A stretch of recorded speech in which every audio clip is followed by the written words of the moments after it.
Merci. Bonjour à tous. Je suis donc Florian Ponce, le fondateur du studio Jungle VR, qui est un studio de réalité virtuelle dédié à la formation. Donc on crée des formations, notamment dans l'industrie, prévention dans différents domaines, industrie, BTP. Voilà. C'est un studio qui a été on est basé à Paris. C'est un studio français qui a 3 ans maintenant. Bonjour, je suis Jérôme Denis, je suis manager pour le pôle 3D de la société Onyx. Onyx est une société ancienne qui a développé un pôle d'innovation en réalité virtuelle augmentée voilà, plus de 10 ans. Et je gère une équipe de 20 personnes à peu près et nous fabriquons des contenus pour l'industrie, la formation, etc. etc. Rebonjour pour ceux qui étaient là tout à l'heure. Donc je co-anime. Toujours partenaire. Voilà, je co-anime avec Grégory les tables rondes de cet après-midi. Donc moi je suis Thibaut Vallon, je travaille chez Thales et effectivement je m'occupe de, alors pour aujourd'hui, comment déployer la technologie de la 3D, donc la maquette numérique dans le groupe et quels en sont les usages. Bonjour, Nicolas Lezansic, je suis en charge du marketing chez Spidernet. Et en une seule phrase, nous sommes éditeurs d'une solution auteur de réalité virtuelle et qui s'adresse en particulier, pour boucler la boucle avec le premier intervenant, dans le secteur principal d'activité qui est la formation, même si on en déborde, mais c'est le bain dans lequel on est né il y a quelques années, puis dans lequel on évolue toujours. Merci. Alors, comment vais-je présenter ça ? La maquette 3D, le modèle 3D, c'est le serpent de mer de la valve virtuelle. Je pense qu'on peut le dire. Je crois que ça fait à peu près 20 ans qu'on en parle. Et je me souviens que l'année dernière, on avait dit que tout commençait à aller un peu mieux et qu'on voyait l'horizon de l'interopérabilité. Donc, est-ce que vous pouvez, de façon très simple, confirmer ce qu'on a dit l'année dernière et me dire ce que vous pensez de l'interopérabilité de ces modèles 3D dont on parle sur toutes les tables rondes, puisqu'évidemment, pour faire de la réalité augmentée, pour faire de la réalité virtuelle, pour aller sur des applications métiers, il faut que tout ça soit interopérable. Alors aujourd'hui, pour vous, on en est où ? Un sujet passionnant. Effectivement, l'année dernière, Grégory, on se posait la question de la 3D, c'est utilisé dans tous les métiers. En tant qu'industriel, ça commence au bureau d'études, on les échange avec nos clients, on les envoie à la fabrication, puis après, il faut les maintenir. Donc, voilà. On voit une chaîne complète. Et ce qu'on avait constaté l'année dernière, c'était de se dire, en fait, chacun a un usage différent, et en fait, chacun le complète, ou complète un bout à côté. Et en fait, au final, il y avait un manque d'homogénéité de ce modèle 3D, du coup, cette maquette numérique, on va dire, ralentissant le déploiement des solutions qu'on voit sur le salon d'AR, de VR ou autre. Aujourd'hui, ça va mieux. En tout cas, nous, dans le groupe, on a travaillé énormément sur cet aspect-là. Il ne faut pas rêver, il n'y a pas encore de normes en disant, quand on crée un modèle 3D, il faut le faire comme ça. Non, c'est pas vrai. Ça, c'est pas encore vrai. Par contre, on le conçoit dès le début. Aujourd'hui, alors après, vous me direz un peu, vous, comment vous le voyez avec vos clients, mais c'est de se dire, si on accompagne en montrant pourquoi les cas d'aujourd'hui marchent moins bien ou pourquoi ils sont chers à implémenter dans les technologies d'aujourd'hui, en mettant des raisons, et donc du coup de les former à bien utiliser les technologies, et ça va mieux. Et aujourd'hui, on le voit, ils s'adaptent. Voilà, ils s'adaptent. Alors, rappelle-moi, vous êtes concepteur et utilisateur de votre modèle 3D. Exactement. Alors, on conçoit, nos bureaux d'études conçoivent des satellites, des équipements, beaucoup de types de matériel, mais on est aussi intégrateur de modèles 3D d'autres industriels. Par exemple, quand on fait un avion, il n'y a pas que du Thales dedans, il y a beaucoup d'autres choses. Et donc au final, on a besoin d'être interopérable entre tous ces modèles 3D et aussi du coup de savoir comment partager cette information et du coup de savoir comment on accède à cette donnée-là. Donc oui, on fait un peu les deux. Jusqu'à la maintenance qu'on donne à nos fournisseurs.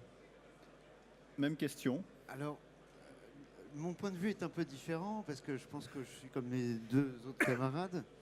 Il nous arrive de travailler avec des groupes comme Thales et je dirais que l'interopérabilité est un peu différente parce que nous, on dépend de l'usage. hein, de l'usager et de ce qu'on va faire du modèle 3D après. On conçoit des modèles 3D. D'ailleurs, quand on a la chance de les concevoir, ben, on les maîtrise, on va dire, hein, parce qu'on maîtrise la technologie qui va derrière. Mais il nous arrive de travailler avec des modèles 3D qui viennent de chez Thales ou autres. Et là, c'est une autre paire de manches, on va dire. Parce que, bien évidemment, un modèle 3D qui vient de chez un industriel qui fait la maquette numérique, je dirais, au niveau industriel, c'est un modèle qui est très difficile à gérer lorsqu'on le récupère tel quel. Tout dépend de ce qu'on va en faire. Donc, je dirais qu'en effet, des grands groupes comme Thales, de grands industriels, ont la chance d'avoir un workflow qui permet de maîtriser la chaîne de production du modèle 3D et de son usage. Pour ce qui nous concerne, on est encore dans une problématique d'optimisation, de préparation, de traitement, etc. Parce que le modèle 3D, il va servir soit pour du temps réel, soit pour du précalque, soit pour d'autres usages. Donc c'est un peu différent. Moi je dirais qu'on n'est pas encore arrivé à maturité en termes de... Voilà, hein, c'est évident. Mais malgré tout, en effet, alors je rejoins ce que vous dites sur la notion de formation, enfin de sensibilisation des usages, etc. Mais je dirais qu'on est encore, nous, dans le dur là-dessus. Même si il y a beaucoup d'outils qui se développent pour l'optimisation des modèles. Il y a beaucoup de méthodologies et de workflows qui sont en place qui permettent de traiter ces modèles et d'en faire, je dirais, des modèles exploitables pour le temps réel, par exemple. Mais on est encore, je dirais, face à cette problématique, quoi qu'il arrive. Alors, moi, je vais parler uniquement donc, pour la formation. Et je vous rejoins aussi. Alors, nous, on fait que de la formation. Enfin, c'est le gros de notre métier. Et donc, en 3D temps réel, notamment sur des casques comme l'HTC Vive. Et quand on reçoit des fichiers, donc, alors on a deux cas. Soit une machine existe déjà, on reçoit tout de même le fichier, la maquette, ou un fichier, donc une maquette d'une machine qui est, par exemple, ça nous arrive en ce moment, en conception. On va créer une formation pour que quand la machine, donc Q2, on va dire dans un an, sera créée, pour de vrai, depuis 6 mois, les opérateurs auront déjà donc, la formation et feront cette formation pour être opérationnels dès que la machine sera. Donc, ça, c'est superbe, mais on est mis en relation avec donc, les concepteurs de cette machine et clairement, alors c'est forcément différent dans toutes les entreprises, mais dans beaucoup d'entreprises de grosses industries, c'est clairement pas pensé, chacun fait sa partie du job. Non mais dans certaines qu'on a eues. Et donc, la formation, mais ils s'en préoccupent pas, parce que eux, leur but, c'est de créer une machine, souvent le concepteur, surtout quand c'est les tiers, quand c'est fait en... Si vous le pensez, évidemment, vous allez penser toute la chaîne, et vous allez vous dire qu'ensuite, il va falloir former des gens, c'est de chez vous. Mais si c'est confié à un studio de conception, lui, il a son job à faire, et ensuite, il ne va pas se poser la question de savoir si Jungle VR va voir que le fichier sera simple pour lui. Donc, pour comprendre très rapidement, on a le 3D temps réel, il faut que ça tourne. Donc, faut que ça marche bien, faut que ce soit très propre, très peu de polygones, et tout se passe visuellement. Donc, si par exemple la conception d'une vanne qu'on va devoir tourner, nous, si visuellement c'est une vanne, le fait qu'il y ait une quinzaine de layers qui va donner un poids énorme, énormément de polygones, mais tout ça pour nous, mais donc finalement c'est le client qui va le payer, c'est que on va récupérer, si je parle du dernier exemple, je ne veux pas être trop technique, mais sur PDLV, ou même Katia par exemple, tout le monde connaît, si on doit déployer des UV, rien que de mettre de la texture, puisque c'est du réel, ensuite, tout ce travail, ensuite cleaner toute la scène, enlever tous les polygones, etc., tout ça c'est un temps fou, donc c'est du travail. Alors bon, nous ça nous fait travailler, très bien, mais c'est vrai que si tout se passe bien, si on doit refaire refaire la même chose, dupliquer, très bien, mais on va devoir rentrer en contact avec le studio ou l'entreprise qui a créé, qui a fait la conception, qui eux, en fait, ça les concerne pas. Et donc on se retrouve à retravailler finalement plusieurs fois quelque chose qui pourrait être fait. Et on vient de le voir, la Unity, nous on est dans le hall 5, il y a Unity, c'est intéressant. Il y a ce nouveau plugin, vous avez eu PI XYZ qui est censé transformer automatiquement, déplier les UV, etc. Bon, à voir, on ne l'a pas encore testé. Mais donc, en tout cas, ce qui est sûr, c'est que c'est la problématique de tout le monde aujourd'hui. Et voilà, et on regarde, on arrive souvent après, en fait, malheureusement, dans la formation. Excusez-moi d'avoir été un peu long. Moi, je suis malheureux. J'étais venu chercher des réponses. C'est à la fin de la table ronde, les réponses. Comme beaucoup. Hein. Non, moi, je suis dans une problématique encore presque plus marginale et extrême. Donc, évidemment, comme mes collègues, on se situe à une extrémité de la chaîne, c'est-à-dire qu'on est juste avant les utilisateurs finaux, dans un contexte, comme tu l'as dit aussi, en formation, pour ce qui me concerne. Et en plus, nous, on se heurte à l'impératif qu'on s'est fixé, c'est de certes exploiter des modèles 3D, mais de les exploiter dans un contexte qui soit le plus rudimentaire possible, c'est le web. Donc voilà, on en est là et on attend, on observe, on essaye de participer à notre hauteur, bien sûr, justement à ces travaux-là. Alors, Thibaut, parle-nous franchement, c'est le jour de la marmotte là qu'on revient. On va refaire la même table ronde que l'année dernière. Non. Moi, la question justement que j'ai pour vous trois, c'est de se dire, vous avez dit effectivement vous êtes plutôt en bout de chaîne, mais en fait vous n'êtes pas en bout de la chaîne. Vous pensez en termes de production peut-être visuelle, vous êtes au bout de la chaîne, mais en fait aujourd'hui, vous allez pouvoir me répondre, j'ai pas forcément, je pense même pas avoir la réponse. Ce que vous produisez, est-ce que vous êtes en vous disant je garde sur un format propriétaire dans mes outils, est-ce que j'ai envie de le réinjecter permettant à d'autres de le réutiliser ou de l'enrichir? C'est quoi aujourd'hui le positionnement un peu de ce marché de la maquette numérique en bout de chaîne, permettant effectivement d'utiliser ce que vous avez fait pour de la formation, ça peut être pour de la maintenance, alors on était tout à l'heure là-dessus, voire pour du marketing, parce qu'on voit que c'est de plus en plus utilisé ça. C'est quoi aujourd'hui votre position là-dessus? Déjà, première remarque, c'est qu'on ne devrait pas être en bout de chaîne, ça c'est sûr. Puisque si demain vous décidez de créer une machine, clairement on ne devrait pas être en bout de chaîne, puisque je vais même aller plus loin, c'est que là par exemple, on n'arrive pas en bout de chaîne, puisque en plus la machine, c'est dans la chimie, c'est des réacteurs. Notre formation va servir le studio de conception, puisque les gens vont on les appelle les apprenants, mais donc les techniciens sur place vont tourner des vannes, faire des gestes, s'en servir, vont se rendre compte que pour les TMS, alors je ne vais pas rentrer dans l'information, les troubles musculo-squelettiques, donc elle va se rendre compte que la vanne est peut-être trop, alors qu'ils ne s'en étaient peut-être pas rendu compte, donc nous on est vraiment sur le terrain. Et donc on va faire ces retours, bon très bien, gracieusement, avec grand plaisir, mais évidemment dans la conception, finalement, l'expérience, et donc alors c'est une sorte de formation, à son poids et est très important, donc ça devrait être fait même en parallèle. Là ça l'est, mais on a été impliqué après en fait. Alors on imagine bien que même il devrait y avoir, alors on est dans l'absolu, hein, on rêve, il devrait y avoir une seule maquette numérique qui serve à tout le monde alors. Oui, en fait c'est tout un peu le lien, bien sûr. Il va y avoir des liens, mais aujourd'hui, comment ça fonctionne? Il détecte un problème, il fait quoi? Il modifie son modèle 3D, parce qu'il faut se dire que la plupart du temps quand même les gens ils vont vous donner des modèles 3D que vous allez enrichir. Il vous redonne quelque chose pour que vous le réenrichissiez.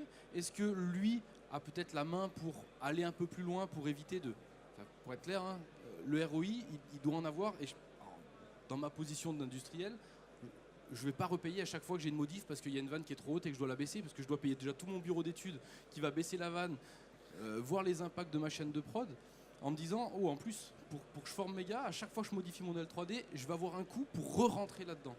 Donc c'est un peu ça, c'est se dire, est-ce que votre vision de la maquette numérique, c'est quelque chose de plutôt fermé, ou vous pensez déjà au futur avec l'ouverture et, on va dire, la normalisation de la maquette numérique bout en bout? Alors c'est intéressant comme question, en effet. Pour l'instant, je dirais au niveau de la réutilisation, voire la modification, on est dans un modèle d'intégration à la base, c'est-à-dire on intègre des modèles 3D avec des fonctionnalités, et puis on permet à nos clients, on va dire, grâce à ces fonctionnalités, de faire des modifications sur le modèle 3D. Bon, ça c'est le premier point. n'en demeure pas moins qu'il reste un problème fondamental qui est la notion, je dirais, d'usage. J'en reviens à cette notion d'usage qui est très importante, qui va varier en fonction des desiderata ou du contexte dans lequel le client nous met. Bon. À partir de ce moment-là, l'idée, c'est d'établir, je dirais, un diagnostic qui permet de donner comment dire, un schéma générique dans lequel le client va pouvoir effectuer des modifications, modifier le modèle 3D et donc restituer une modification qui va être ensuite réutilisée de manière cyclique. D'accord ? Bon. La maquette numérique associe, ça on n'en a peut-être pas parlé depuis le début, mais elle associe fondamental qu'elle associe des données, donc des bases de données, à une modélisation. Ce qui est intéressant, c'est qu'au niveau de la gestion et la modification des données, aujourd'hui, on maîtrise assez bien le phénomène parce que l'interopérabilité fonctionne plutôt bien. Le modèle et la géométrie restent la problématique de base. La géométrie, lorsqu'elle est hyper complexe et qu'elle provient de systèmes numériques complexes, elle ne peut pas être traitée dans les outils qu'on utilise aujourd'hui parce qu'elle est trop lourde. Elle nécessite des performances qui ne sont pas au rendez-vous. Donc c'est là où on va avoir un obstacle qui va se poser et un traitement qui va être non pas automatisé, mais plutôt, je dirais, entremêlé, semi-manuel. Donc c'est ça l'obstacle qui reste. Alors, pour aller un peu plus loin, moi tout à l'heure je me mettais, alors Thalès, des fois on fait des petits, des gros objets, mais on voit l'objet 3D, il peut être petit et complexe jusqu'à extrêmement grand, parce qu'on voit, alors sur le salon, il y a des gens qui font du BIM, etc. Oui. Aujourd'hui, vous pensez qu'on en est où du volume de données 3D produites permettant justement d'atteindre des niveaux d'utilisation corrects dans cette maquette numérique? On voit, vous avez dit, vous parlez d'optimisation. Afficher une pièce d'1 mètre carré et un bâtiment de 100 étages, c'est pas la même chose.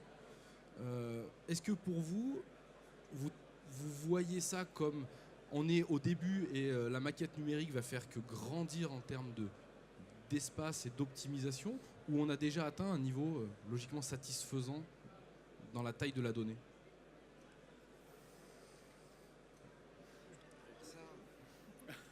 Bonne question, ce qu'on dit en général quand on ne sait pas tout à fait répondre. Je peux vous aider si vous voulez. Oui, parce que je pense que la question que vous posez, elle concerne plus l'industrie, je dirais, enfin le type d'industrie dans lequel vous travaillez. Parce que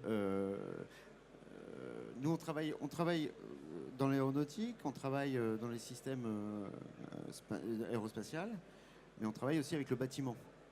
Alors là, je dirais, dans le bâtiment, les choses sont un peu plus claires. Le bâtiment, c'est le BIM dans le bâtiment. C'est quelque chose, même si, alors je ne veux pas rentrer dans d'autres débats, mais même s'il y a une sorte de monopole logiciel dans ce domaine, hein, Pas très loin. pas de nom, c'est quand même quelque chose qui est gérable, hein, je dirais, en termes d'optimisation, etc. Mais dans l'industrie, je dirais, aéronautique, par exemple, c'est une problématique qui reste pleine. On a quand même beaucoup plus de difficultés à gérer ça. Ok. Aujourd'hui, pour vous, du coup, c'est quoi le... Alors vous avez parlé tout à l'heure, vous parlez de formation dans vos métiers. C'est quoi pour vous les futurs usages de cette maquette numérique, du coup? Est-ce que pour vous, ben voilà, la formation, on arrive au bout? Alors, je ne veux pas monopoliser, hein, je vais vous laisser répondre. Mais j'ai une réponse très claire là-dessus. Nous, on a découvert quelque chose, c'est qu'en formation, on utilisait la maquette numérique pour des usages métiers, par exemple, hein, pour représenter des process, etc., pour manipuler des objets. Mais on s'est aperçu d'une chose, c'est que les clients pour lesquels on faisait des maquettes numériques pour de la formation utilisaient ces maquettes dans un but mémoriel. C'est créer des bases de données d'objets, d'équipements, pour conserver le savoir-faire et peut-être le réutiliser en maintenance. Il y a la notion aussi derrière ça qui est très importante, la notion d'obsolescence. Le matériel qui est utilisé à l'instant T a une vie. Et puis ce matériel, dans certains domaines, il devient plus ou moins obsolète, mais il est maintenu. Il est maintenu en fonctionnement. Et là, la maquette prend tout son sens, parce qu'elle offre la possibilité d'aller rechercher via le versionning par exemple, des notions qui ne perdurent pas dans le domaine, dans le réel, on va dire. Donc ça, c'est très intéressant, parce que petit à petit, on constitue des bases de données, des bibliothèques d'objets. Et c'est pour ça qu'aussi que je voulais au départ faire un petit bémol. Aujourd'hui, on parle, quand on utilise des maquettes, on parle plus de maquettes, on parle d'objets. Parce que le maquette, c'est un peu péjoratif, on va dire. Mais les bases de données d'équipement, c'est une vraie réalité. Et aujourd'hui, nos clients, ils utilisent ces modélisations, non pas pour forcément faire perdurer des outils de formation, mais pour créer des bibliothèques. Et ça, c'est très intéressant. Tu veux rajouter ? Non, je pense que nous, c'est l'usage de cette maquette numérique, mais la solution, elle va venir aussi des logiciels, et notamment, on voit aussi dans tous les domaines, les logiciels utilisés. Donc, on parle de la maquette numérique, je sais pas, on prend Katia. Nous, dans la formation, si on parle de vous développez sous Unity, vous travaillez peut-être sur 3ds Max. Donc, il y a tous ces outils, chacun est dans son coin. Et maintenant, on va devoir les linker. Donc, nous l'usage, c'est cette continuité. Et donc, ensuite, les outils, à travers des plugins sûrement, et c'est déjà en préparation, c'est déjà annoncé, vont permettre justement qu'il y ait cette continuité de la maquette numérique. Mais ça ne va pas venir de nous, les créateurs de contenu, en fait. Est-ce que je peux juste refaire un point comme on l'a fait tout à l'heure, un petit peu ? Moi, je note ce que vous me dites. C'est-à-dire, alors, la maquette numérique ou l'objet 3D, il y en a de plus en plus. Ça, il y en avait déjà beaucoup dans l'industrie. Aujourd'hui, il y en a de plus en plus. Dans le domaine du grand public, il y a de fortes chances qu'on en ait de plus en plus aussi. Et une conséquence, j'extrapole ce que vous me dites, c'est quand même pas super simple de l'utiliser à toutes les étapes, que ce soit de la production industrielle ou même de l'utilisation grand public, puisque j'imagine que si je veux vendre un vêtement sur Amazon, dans quelques temps, je serai obligé de passer par Sumerian pour avoir le modèle 3D, etc. Et que si je n'ai pas mon modèle 3D, je serai désavantagé, etc. Donc, c'est presque la même question que tout à l'heure. Est-ce que, puisque le côté industriel n'arrive pas à se mettre d'accord avec des standards qui vont jusqu'à des standards effectifs, est-ce qu'on ne va pas avoir des solutions qui viennent, alors peut-être pas du côté grand public, mais des solutions qui viennent de l'utilisation grand public, qui vont standardiser de fait des types de modèles ? Je ne sais pas, on parle de Sumerian pour Amazon, je ne sais pas du tout ce qu'il utilise, mais bon, si avec la puissance d'une entreprise comme ça qui décide du jour au lendemain de numériser quelques millions ou quelques dizaines de millions de références, y compris d'objets qui probablement, pour revenir sur les bâtiments, se retrouveront dans les maquettes numériques des bâtiments. Après, c'est un peu... vous connaissez Highlander, à la fin il n'en reste qu'un. Donc, est-ce qu'on va vers ça ou est-ce que c'est complètement farfelu et on va rester dans des choses très industrielles qui, au bout d'un moment, peut-être, n'auront d'autre choix que de se marier entre eux ? Non, c'est pas pour rien que je dis ça, parce que finalement, il y a beaucoup d'entreprises ici. La question qu'elles pourraient se poser, c'est aujourd'hui, moi, je vais faire du modèle 3D. Je vais vers quoi ? Je vais voir Dassault, je vais voir Google. Comment j'anticipe ça ?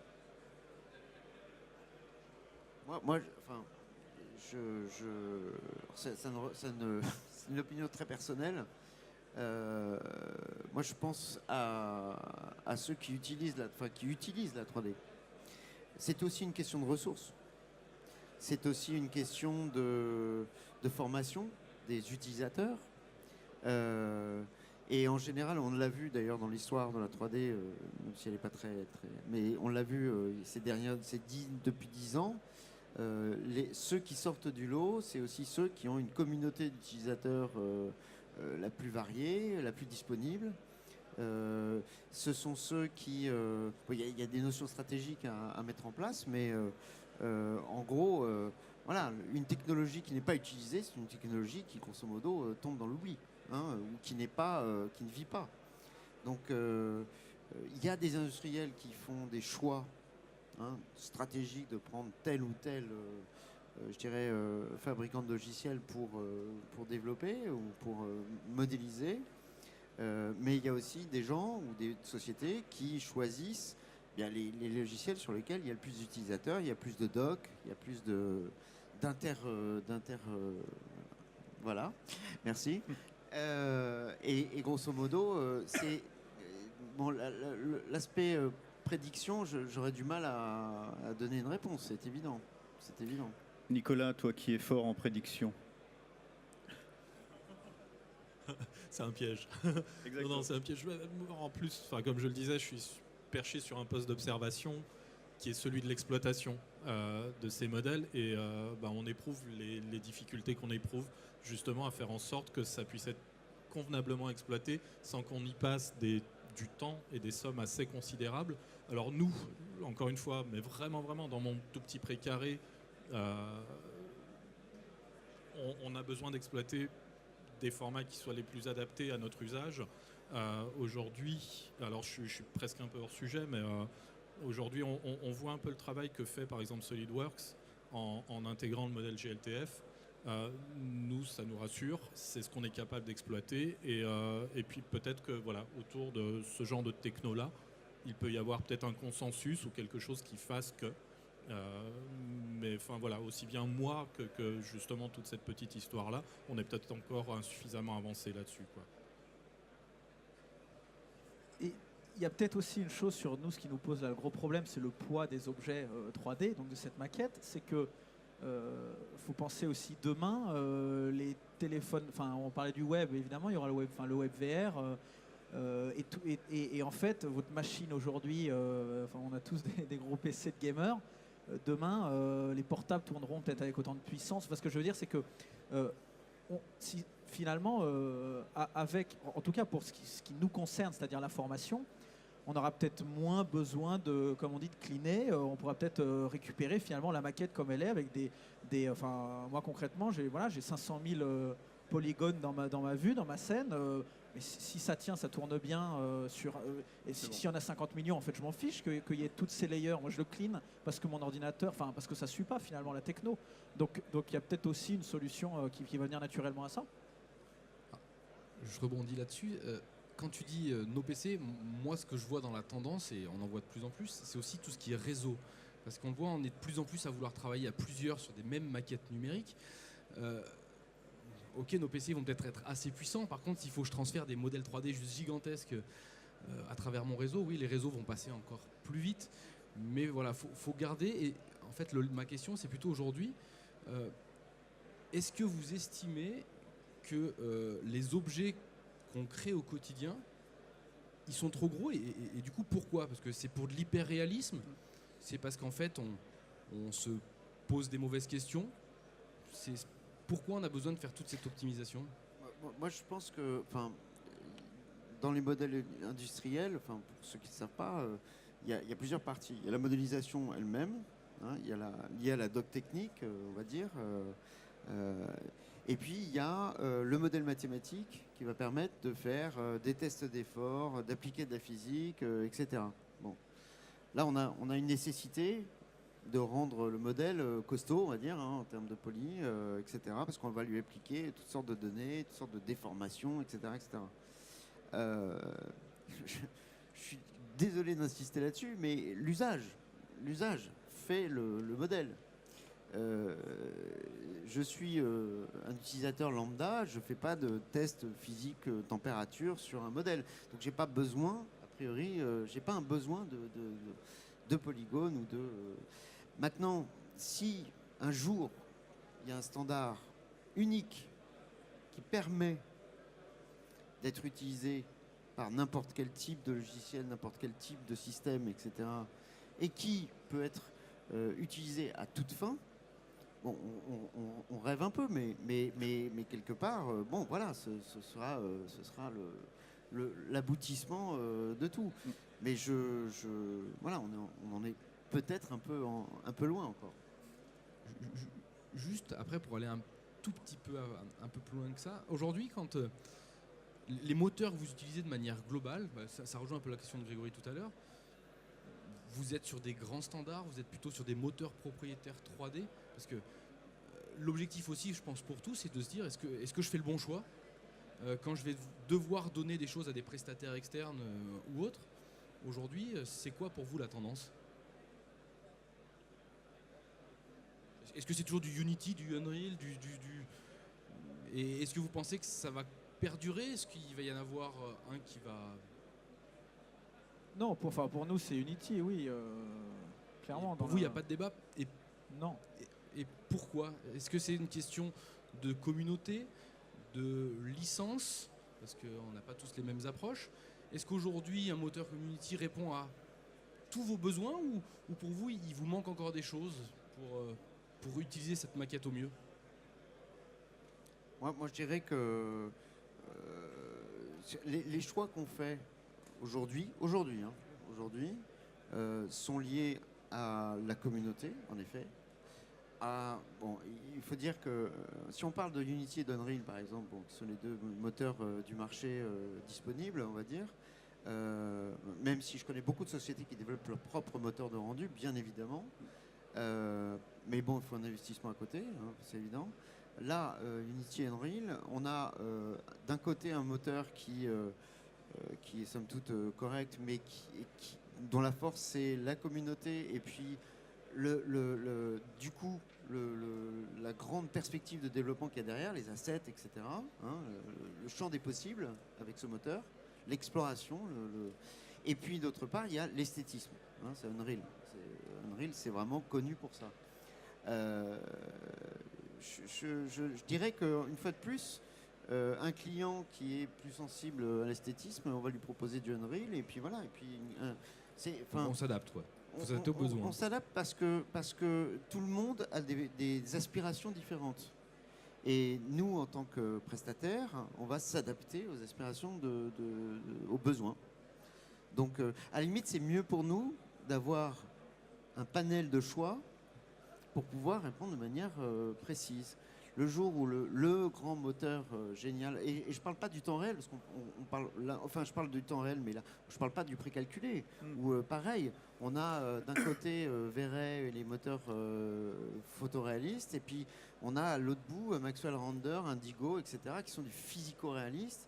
Et là, bon, on est sur des problématiques vraiment liées aux besoins du client. Hein, voilà.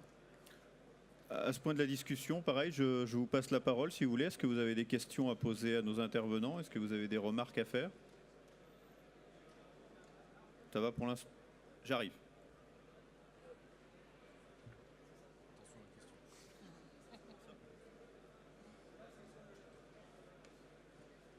Bonjour, Yann Milatsky, designer réalité virtuelle SNCF. Au niveau de l'utilisation des données des modèles 3D, est-ce qu'à un moment donné, on ne pourrait pas, au niveau des bureaux d'études, dire si je veux faire développer mon produit en réalité virtuelle pour de la formation ou pour un aspect design, pour ma part, est-ce qu'on ne peut pas demander au bureau d'études de nous exporter juste la partie de l'objet qui nous intéresse ? Parce que c'est pareil, quand je reçois des fichiers d'objets, je passe environ 70% de mon temps à faire le tri dans ce qui ne m'intéresse pas pour prendre uniquement l'enveloppe extérieure. Dans le cadre de la formation, on ne peut peut-être pas tout retirer parce que si c'est pour une formation démontage, remontage, il faut les objets utiles, mais est-ce qu'on ne peut pas demander non plus au bureau d'études d'envoyer vraiment ce qu'on a besoin ? Je vais être méchant parce que c'est mon rôle, toi Thibaut t'es le gentil. Est-ce que le bureau d'études a vraiment conscience de ce qu'il y a dans la maquette 3D et des usages qu'on peut en faire ? Oui et non. Ça dépend lesquels. Ceux qu'on met devant le fait accompli, en fait. Quand on leur dit, regardez, pour prendre ce cas-là, pour faire ça, si tu ne me fais pas le bon export, je vais mettre tant de temps. Par contre, aujourd'hui, ce qu'ils nous répondent, c'est qu'ils nous disent, nous, on ne va pas faire pour chaque prestataire un export différent. Donc, oui, c'est possible. Après, ce qu'il faut se dire, il vaut mieux qu'un prestataire il ait plus d'infos s'il a le droit de les avoir, que d'en avoir moins.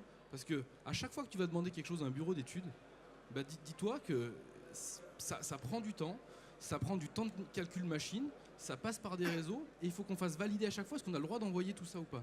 Donc il vaut mieux des fois peut-être que tu perdes 2 jours à filtrer, parce que tu seras autonome, et quand tu vas échanger avec ton client, il va se dire, la personne elle a une plus-value parce qu'elle va m'accompagner à répondre à mon besoin. Plutôt que de mettre à l'inverse le bureau d'études en face de dire, il faut que je connaisse mon besoin, et en fait le fournisseur c'est juste quelqu'un qui va appuyer sur convertir et qui va faire le minimum d'activité. Donc je pense pour vous c'est mieux.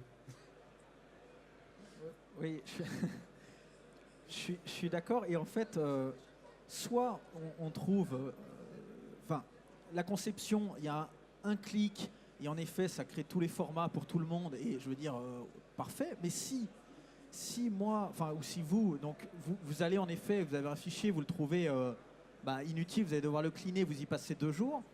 Mais si vous demandez en effet au bureau d'études, il va y passer 4, il va vous demander en faisant les allers-retours, mais attendez, vous allez faire quoi avec de la formation? Mais c'est-à-dire, mais quel casque ensuite, etc. Et c'est vrai que nous, dans le dernier exemple aussi, dans la chimie sur la conception, c'était pas ce qui était prêt.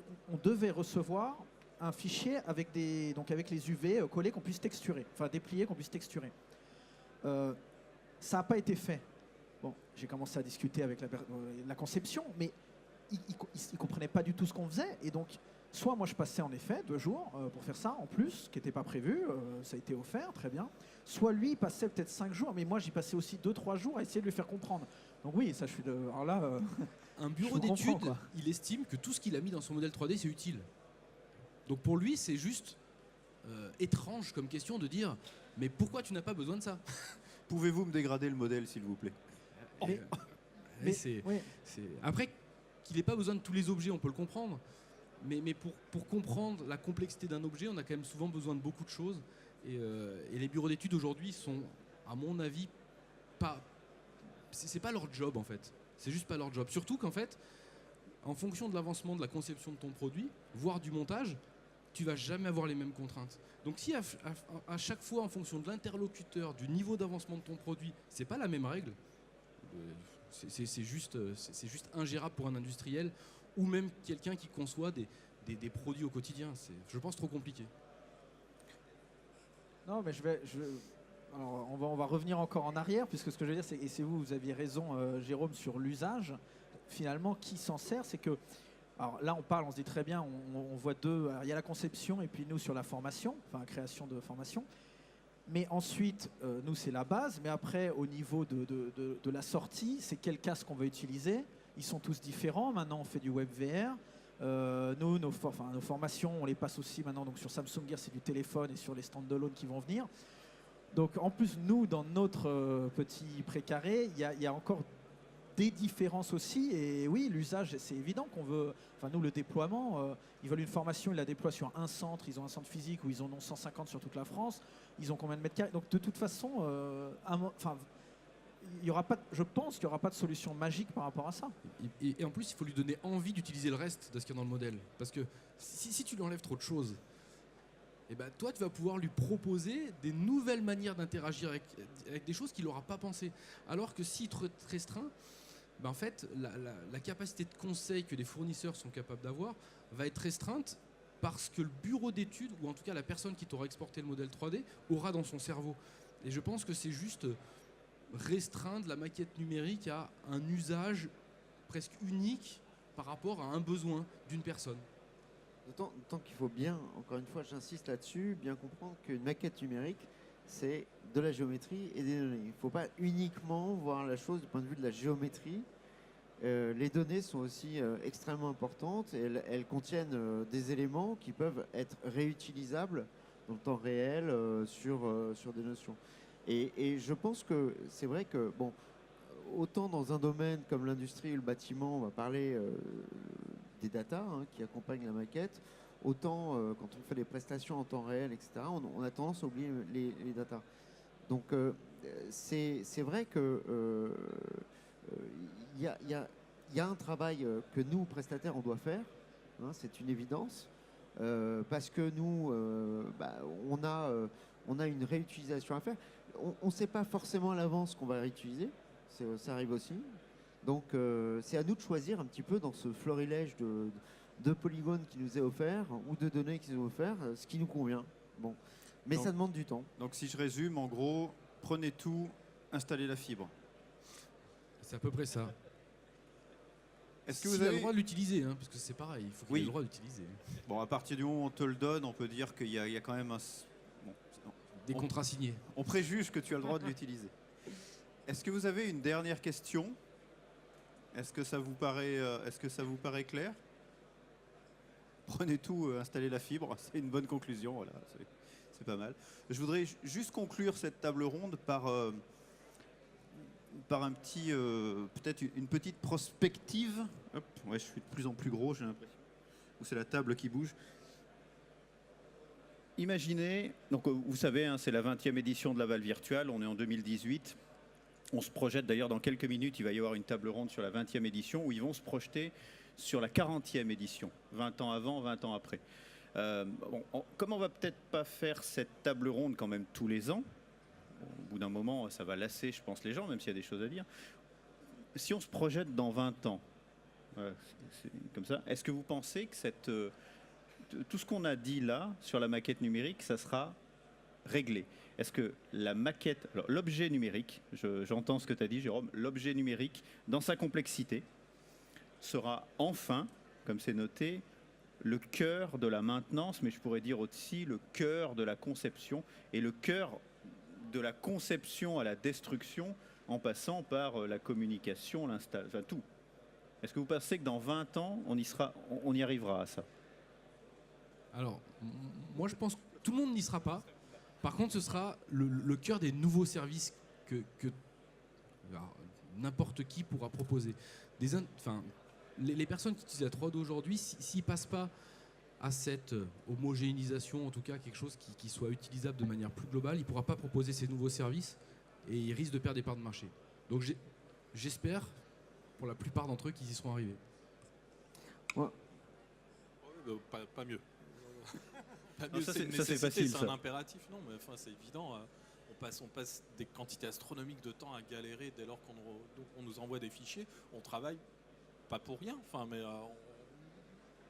Ouais, la rentabilité n'est pas là, quoi. elle est absolument pas là. C'est du travail qui ne sert à rien. Enfin, c'est même contre-productif. Enfin, je caricature un peu la situation, mais c'est ce qu'on vit à chaque fois qu'on nous envoie quelque chose à traiter, enfin, ou à réexploiter, Donc oui, c'est une nécessité, un impératif. Et puis ça dépend peut-être des modèles économiques aussi de ces gens-là, de leur stratégie de développement. Après, je pense qu'il faut que certains comprennent que c'est pas simple en fait à faire, parce que tout le monde pense que c'est un clic. Alors tout à l'heure, je sais plus qui disait ça. C'est exporte tout quelque chose et ça marche. C'est pas vraiment ça. et je pense qu'aujourd'hui, par contre, le travail que chacun a à faire, c'est cette projective de se dire pourquoi c'est dur. Ouais. Voilà, pourquoi c'est dur. Je pense que c'est plutôt ça la question qu'il faut se poser dans l'année. C'est pourquoi c'est dur et comment je vais faire en sorte de simplifier la vie des autres. Moi, alors là, je vais aller très loin. Je pense ce qui va vraiment pouvoir donner une solution viable, c'est l'aspect collaboratif et partage, mais de modèles. Je m'explique, c'est avec l'avènement du cloud et des data centers, etc. Je pense qu'on peut éventuellement créer une nouvelle architecture qui permettrait de stocker, de modéliser et stocker les modèles de façon à pouvoir les rendre réutilisables. Alors ça nécessite aussi une méthodologie de travail, etc. Parce que, j'en ai pas parlé tout à l'heure, mais nous on arrive à résoudre pas mal de problèmes. Par exemple, quand on va voir les fournisseurs, enfin les bureaux d'études, et qu'on leur demande de spécifier ou d'améliorer un petit peu plus les workflows de façon à ce qu'on puisse réutiliser les données, layering et compagnie. Donc je pense que dans 20 ans, si on en reparle, on sera plus sur des modèles 3D génériques qui seront sur du cloud et qui seront à disposition. Accessible à la demande. Accessible à la demande. Voilà, avec un niveau de détail ou un autre, niveau de détail, un niveau exactement. de sécurité, enfin tout ce qu'il faut. Et les passerelles qui vont bien. Absolument. En conclusion, dans 20 ans. Ouais, c'est dur, je sais, ouais. À la retraite peut-être. Millionnaire. J'espère avant. Non, je plaisante. Je dois conclure. Non, mais est-ce que c'est réalisable déjà? Vraiment, est-ce qu'on va vers cette maquette, cet objet 3D? Oui. Et en fait, aussi le problème, je pense, c'est qu'il y a à chaque fois aussi un nouvel usage. Donc là, il y a un nouvel usage. C'est cette formation en réalité virtuelle et si on parle de point de référence, je ne parle pas d'il y a 10 ans, mais si on parle aujourd'hui, ce qui vraiment se déploie, si on parle d'HTC Vive d'Oculus, enfin, c'est 1 an et demi. Enfin, se plugger dans Unity, en fait, on recrute des gamers pour faire du développement. Donc c'est vrai que c'est tout nouveau aussi, mais oui, moi je suis très optimiste en fait. C'est bien. Bon, ça conclut bien quand même la table ronde, hein. On est très optimiste pour que dans 20 ans, on ait une homogénéisation, en espérant quand même qu'on va y arriver un peu avant, peut-être même la voir, ce serait pas mal, avec 2-3 ans, commencer à aller dans le cloud. Je vous remercie beaucoup pour vos interventions. Merci à vous. Il faut les applaudir, hein. Avec plaisir.